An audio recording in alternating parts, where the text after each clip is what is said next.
Welcome to the Learning Pines YouTube. We hope this video helps. You start by opening Settings, then Privacy and Security, and launch Windows Security so Defender is active. Once done, go straight to Virus and Threat Protection to see current status and definitions. Make sure Real-Time Protection is on. This prevents threats immediately. Also check that Windows Update is enabled so definition files stay current. You'll run an initial quick scan now. That gives immediate feedback and prepares Defender for deeper actions later.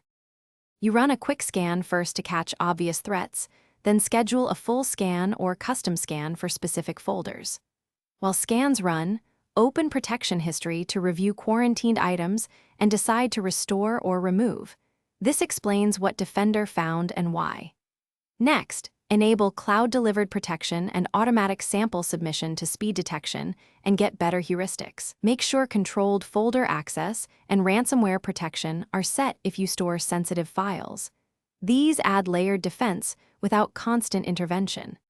Finish by scheduling regular scans and confirming Defender runs alongside any third-party tools, using periodic scanning if needed. Once configured, test by updating virus definitions manually to ensure updates work, and verify firewall and app permissions. If something goes wrong, slow scans, failed updates, or persistent malware, use Microsoft Defender offline to boot and clean deeply, then check protection history again.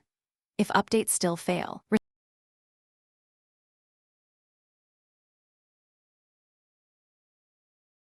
Thanks for watching. Consider subscribing if we helped you.